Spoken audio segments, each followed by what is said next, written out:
What if I were to tell you that Banjo-Kazooie does not have interesting level design, and it's just kind of, the level design just kind of dull? So, I'm someone who's a big fan of Banjo-Kazooie, like most other people. I love collectathons, I love the process of getting 100% on things. And Banjo-Kazooie is now known as like one of the greats of that genre. Debatably the best. And probably the best Rare game that they've ever made. And like, I've recently been like seeing these videos because Ukulele came out about how, oh wow, Banjo-Kazooie has interesting level design. I remember seeing this one like video article comparing Banjo-Kazooie and Mario, and they wouldn't shut the fuck up about saying it's interesting, without actually explaining why. Maybe they did. I was exhausted while watching it. I just got out of bed. But it's not interesting though. Banjo-Kazooie's, the first one's level design is not interesting. But that's why it's so much fun. I think that there are two key elements that make a great Banjo-Kazooie level. And that is, so all the great levels, of course, have that personality and that charm of Banjo-Kazooie and some neat stuff in there. But also, they're very circular, just like a level you can easily circumnavigate around and a big thing in the middle. Like, Treasure Trove Cove, Freeze Easy Peak is on every Christmas list, like the top 10 levels that are Christmas themed, so you know people love that one. Click Clock Woods is a phenomenal level. It's a friggin' pain in the ass, but it's still a fun level because the premise is so great, and just like you meet all these interesting characters. But then you reach the levels that either lack that circular feeling, like Bubble Gloop Swamp to some extent. Mumbo's Mountain just kind of okay. Actually, any level that doesn't have that, where you learn a new way to travel. Like Mumbo's Mountain is great because like it has those slopes that just like that you need the talent shot for. And once you do, pretty much you can get everything.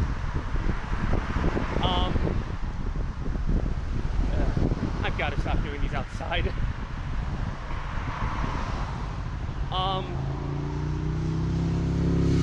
But yeah, most of them aren't the most interesting. Just like some of the greatest contenders are Clanker's Cavern, which is, while it does still have that circular design, like no one likes it, mainly because it's a water level and the fear of drowning is always imminent. And then no one likes Rusty Bucket Bay. The most that that level has is a fucking dolphin who's stuck in an anchor. You ever just really look at that animation of like you saving that dolphin, and it just looks like the anchor just rips it to shreds? But no one likes it, and because they're pain into the ass. The reason why like the circular level design though is so important is because obviously the worst part about a collectathon is that dread that you get when you realize that you miss one fucking thing. The one hidden thing that means that like you have to go through probably double or triple the amount of time just to find that one annoying thing.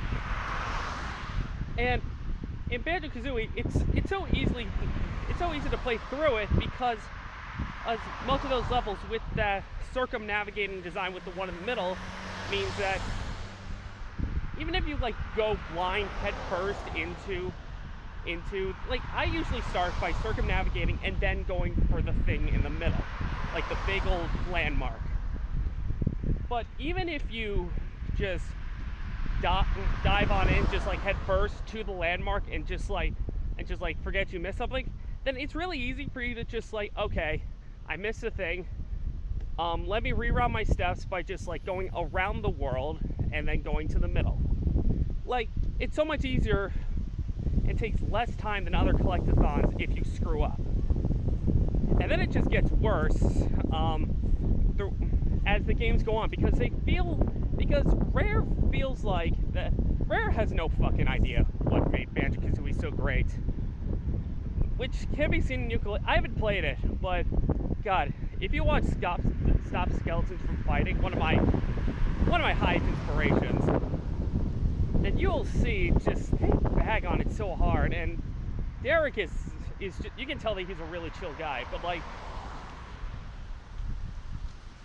I've found recently that when they try to make levels bigger, and more like maze-like levels, then like those aren't the levels that are as fun. Like, no one cares about, like in Banjo-Tooie, no one likes Gooder Ultimine. No one fucking likes Grunty Industry. Grunty Industry has a great personality there. They're just like, it's hilarious how dark the whole industrialization stuff is. Those fucking rabbit workers there that are probably underpaid.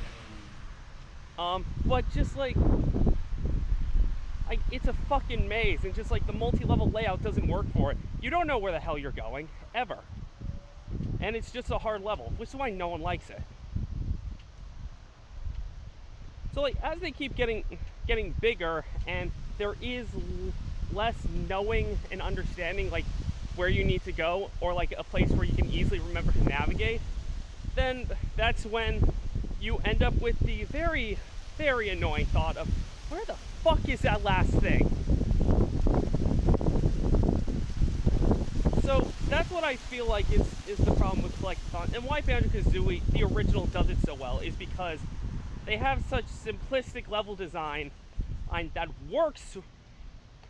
They have such simplistic level design that works with the Collectathon genre so well, and combine that, those levels, the ones that have just like the great personality and just like the awesome characters, those are the ones that people remember. So that's my thought. And just like, if any Collectathon just like keep getting bigger and bigger, it just doesn't, it's not going to get any better. Bigger doesn't equal better for a Collectathon platformer.